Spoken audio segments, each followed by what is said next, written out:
Hi folks, welcome to today's episode. I've been trying to decide on a topic for today's podcast, and I was struggling to feel inspired about anything that seemed relevant. You see, I keep a rough plan of podcast topics so that I always have the next few weeks covered, and so that I'm not scrambling for new ideas. However, I give myself a bit of leeway with this, because I like to feel inspired to discuss and explore a topic. So this week I was either going to talk about the problem with the alternative health world and the way people view that, or I was going to talk about the problem with our culture of quick fixes and silver bullet solutions to complex problems. But I just wasn't feeling it. I had lots of ideas in my head, which often happens. I go off on these rants and I have these what seem like brilliant ideas, and I felt like I had all that content ready to go, had it ready in my mind, but when it came to writing it down and sort of turning it into a coherent message, I just couldn't get into the groove of writing, because as I've said, I write these out before I do them, because otherwise God knows where I'm going to go on which tangents. So it helps me to have a concise plan, so that I can keep this a 30-minute podcast versus a unnecessarily long 3-hour podcast with the same content. But anyway, like I said, I like to be in the groove of writing. I like to be inspired, and I like to give myself leeway with all of this. But I was just struggling. I just wasn't feeling it. And this can be an individual thing, and it can come down to how you prefer to work. And when this happens for me, what is essentially writer's block, I have a few strategies. And what I do is I would simply write anything. So I just start writing nonsense, and eventually something good will come out of it. And the reason I mention that is because that can be useful for you for doing anything that you struggle to get into the groove of doing. Maybe you should just start doing it badly, and then it gets better, or you just kind of fall into that rhythm. And so the other thing I do would be go for a walk, which apparently was a method used by great people like Einstein. Don't quote me on that, but I've heard that it's been used by people that are supposed to be brilliant to kind of stimulate creativity. And the reason for that would be that the complex movement of walking is actually stimulating both hemispheres of the brain, and in that way it helps to stimulate creativity, because we can tend to be very sort of left brain focused and very analytical and stuck in our heads, and it helps bring up that more creative side of things through something as simple as walking. So these are the strategies that generally work for me, but they weren't working. My curiosity was being drawn elsewhere, and my intuition was guiding me towards other pursuits. So today I'd like to share a bit about that process and some useful lessons that were reinforced along the way that hopefully you can use. So as I said, my focus was being drawn elsewhere. To be honest, my focus was being drawn away from the treatment of pain and away from the improvement of health, which has been the theme of this podcast and these episodes. I was sort of thinking, what's the point in all of this? Do we really need another video on the internet telling you how to be healthy? These questions were actually the theme of the podcast I had initially planned. So I will be going back to them properly in the future when the time is right. But basically I was struggling to see the point of producing certain types of content, and not in a nihilistic, nothing matters anyway because we're all going to die kind of way. Not in that way. I wasn't questioning things in that way, but I was questioning how narrow-minded our approaches are to the treatment of pain and health issues, and that if we're not looking at the larger societal issues that create stress and hardship, which as far as I'm concerned are the root cause of most chronic health issues, then if we're not considering those, are we really doing anything of value? Because you probably don't need another video telling you how to stretch your hips or how to mobilize your low back, because that's been done 1,000 times. And to be precise, I looked this up, and according to Google, in 0.8 seconds I found 102 million results for low back pain exercises. And that's just what's on the internet. My point is, if you're in chronic, unsolvable, life-disrupting pain, it's probably not because you haven't found the right exercise for you. It's because the larger influences in your life have become so disruptive, and you've lost touch to the point that the problem is far beyond being solved by a single exercise or series of exercises. And I know there are exceptions to this because not all back pain exercises are equal, and it is possible that all you've been exposed to are the bad ones, and that finding the right one could be the key to your recovery. That's entirely possible. But what about the larger societal issues that are shaping your life? Your job, your social status, your upbringing, the air quality, the food quality, your support structures, your family, your past traumas and internalized limiting beliefs, and so on. The list is endless. What about all of that? What are we doing to change that or to help people better navigate that? We're teaching people how to move, and that's great. We need to do that. But are we teaching people how to inhabit their world better? So the way I see it is that we've taken care of the mobility side of things. That's done. What's next? That's my question. What's next? And this is more for any therapist listening or any therapist. So if you're not a therapist and you're listening, this could be a question that you could ask, a therapist that you might be going to. My point is, rather than having all of us trying to pile onto the mobility and stretching and strength message that we keep hearing about and repeating what's been said a million times, what's the next thing we can aim for? When we take an honest look at the issue of pain and the struggles that people go through, what's missing? Why does this person keep coming back with the same problem? When I give them the perfect mobility program and they happily follow it diligently, why are they coming back with the same problem? And this is a universal issue that all therapists will have come across. You're doing all the right things, why do they keep coming back? What's missing? And then from there, looking at the wider world, what conditions do people live in that may propagate these issues? So for example, say someone's doing all the right things, but every day they go to a job they hate that makes them feel powerless in their life. So they go to a job that crushes their individuality and creativity. They sit on the bus for an hour to go to a job they hate, to pay for a house they can't afford, etc. And I'm sure you've seen those memes before, and it's all about awakening and growing your consciousness. And it can be a bit cringy and a bit new agey, and I get that, but there's a degree of truth to it. What is the effect of living this way on your mental, emotional, and physical well-being? What toll does it take on your body? In recent episodes, I've been talking about specific emotions and how they manifest within the body. But now let's consider wider, more complex issues and the emotions and thoughts that are interwoven within these, and how do they manifest in your body? What is their relevance to your pain? Now, as we begin to consider this bigger picture and we understand how our environment can shape us, then we can take appropriate action and we can tackle the real issue. So if you've got back pain, hypothetically, maybe you need to improve your hip mobility. That's fairly common. Or, looking deeper, you need to become assertive enough that you stand up for yourself at work so that you don't carry that frustration and self-loathing with you everywhere you go. And of course, this is just a hypothetical scenario, but if we truly want to claim to be holistic and that we consider the whole person, then we need to step up our game, because being able to notice connections between different parts of the body is sort of old news. Congratulations on noticing that the big toe influences the movement of the low back. And I'm not saying these things are irrelevant. I'm not being unnecessarily cynical. I acknowledge and agree that there's a connection between your low back and the way your big toe functions, as an example. But that should be obvious at this stage. That should be day one. We know the biomechanics, we've seen bodies move, the connections should be obvious.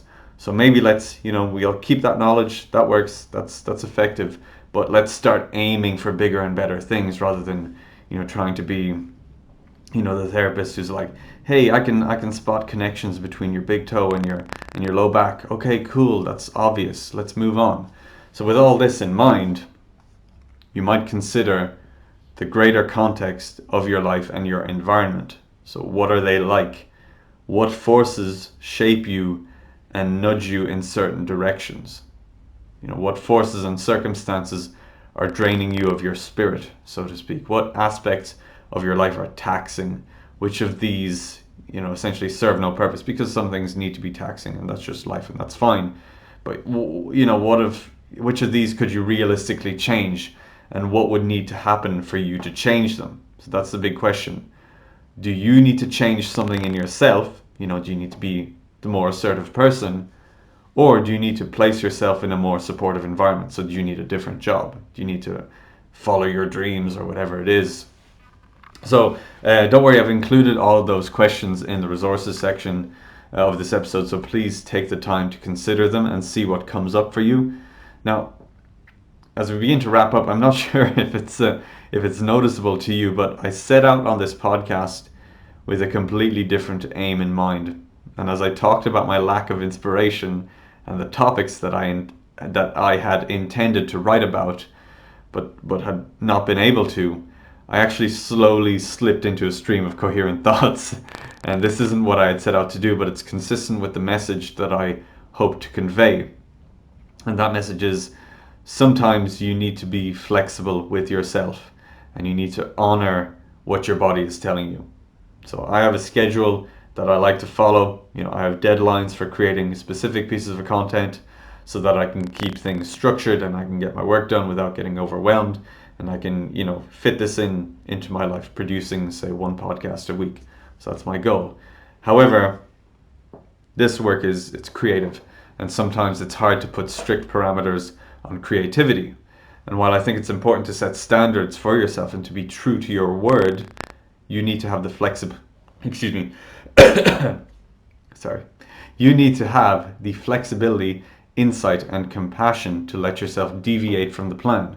Now, I wasn't ready to create the right podcast according to my schedule. Now, I could have forced it, and I could have made it clunkier, and in doing so, I would have been doing exactly what I don't want to do. It would have been formulaic, and I just would have been another person adding to the list of forgettable content for the sake of getting my name in front of your eyes as you scroll through Instagram, because there is that element of it, you need to be producing content regularly enough so that the algorithms and so that people, get the message on a regular basis. And that's just a reality of life. So anyway, there's a small tangent. The lesson for you might be to treat yourself with a bit more compassion and to honor and nurture your body's intuition. So your body is extremely smart. I can't emphasize that enough. And given the chance, it seems to be very good at solving problems, even if it deviates from the plan that you may have set out. So it will, for me, in this kind of small case, it delivered the podcast that I'm happy with, the content that I'm happy with, but not within the parameters that I'd set, because I'd said, I plan on a Sunday, I need to have this done, recorded by Tuesday morning, and it's now Thursday, it's lunchtime on Thursday, and I'm in the process of recording it. So I set those parameters, but it doesn't necessarily work that way, and I create that space for my body to produce the content I needed to produce in a way that I was happy. So, in summation, or as we wrap up, I would ask, I hope that this gives you some food for thought. I hope that the rambling will sort of make you consider the wider world that you live in.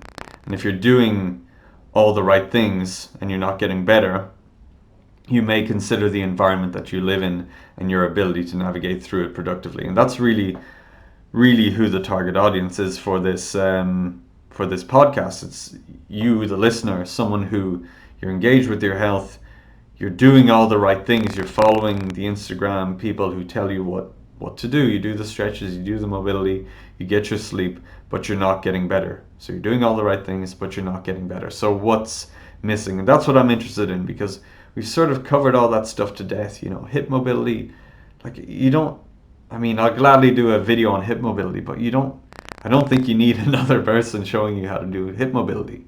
But there seems to be a shortage of people considering this bigger picture. So that's where I see my interest, and that's where I see my value.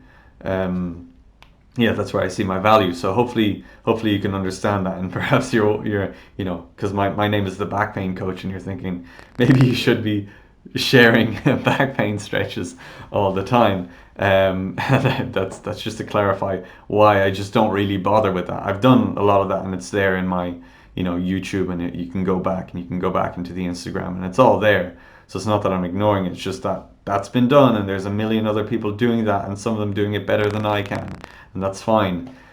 So let's try and do something productive. So anyway, another little tangent, but let's wrap up. As I said, all those introspective questions that I went through halfway through the episode, they are included in the resources link in the show notes. So please do those for your own sake. I mean, it makes no difference to me unless it makes your life better, and I think it will make your life better to just go through those questions and just ask questions. Always be asking why. Always be digging deeper. And I think that's, if I had to boil down the key component of my overcoming years of chronic pain, it was never settling or always looking for the truth, never settling for something that just didn't seem quite right. And it kind of worked against me in a lot of ways. It took me much longer to get certain places, but I got to where I needed to be. And I think you need to have allegiance to the truth, and you need to always be asking why, and you need to dig into things, and you need to make yourself feel a bit uncomfortable from time to time and question all of these conditions that you live within and that you just accept as true. And as you begin to recognize how they shape your life and how you just kind of participate in this stuff because you've sort of never really thought to question it. So for example, for me, I had an option of working in an established clinic as a physical therapist, doing what I'd trained to do. So it's sort of similar work, but it was very strict, and I couldn't do it exactly the way I wanted to do it. But the idea of going out on my own was quite scary, and it is in a lot of ways still quite scary. And I was told by many people, don't bother, like it's just too much stress, and it is a lot of stress. But my allegiance to the truth means that I'm always going to push for that, because I think the way we treat back pain, the way we treat pain, is broken. It doesn't work. It's nonsensical. When it works, it's largely by chance or because it only because you get lucky, or because it only treats a small part of the problem, and that's good enough for that person at that time. So I feel like if I had gone into a job with in a well-established clinic, I didn't have to do anything. I just show up for the client, do my work, and that's it. I would just have been perpetuating that. I would have been perpetuating all this crap of how you treat pain and enforcing this idea in people's minds that this is how you treat pain. And I just couldn't get on board with that. So I I decided to go on my own, and it hasn't been without struggle, but it has paid off, and it is paying off. And that's the biggest lesson, is to question things, to always be asking why, to seek the truth. And it's going to be uncomfortable. There is likely going to be hardship, but you will be all the better for it. So I've actually gone on quite a few tangents for a scripted episode, so I will wrap up there. Thank you so much for listening or watching. I will see you in the next episode, and have a great day. See you next time. Thanks for listening to this episode of the Physical Education Podcast. If you're the kind of person who likes to help others, then share this with someone in need. If you found value in the information here, they will too. So please share this in whatever way you can. If you have any questions, you can email me directly at pa@thebackpaincoach.net. I may even use your question for a future podcast episode. If you'd like more information to help you overcome pain, be sure to follow The Back Pain Coach on Instagram, Facebook and YouTube, and to join my newsletter. The major turning points in my own recovery have come from changes in perception and through learning more about myself. I believe that we can help others by sharing information that expands their minds. Finally, I'd greatly appreciate if you could leave a positive review on iTunes or Stitcher so that others may find this information and you can play a positive role in their healing journey. Thanks again for listening.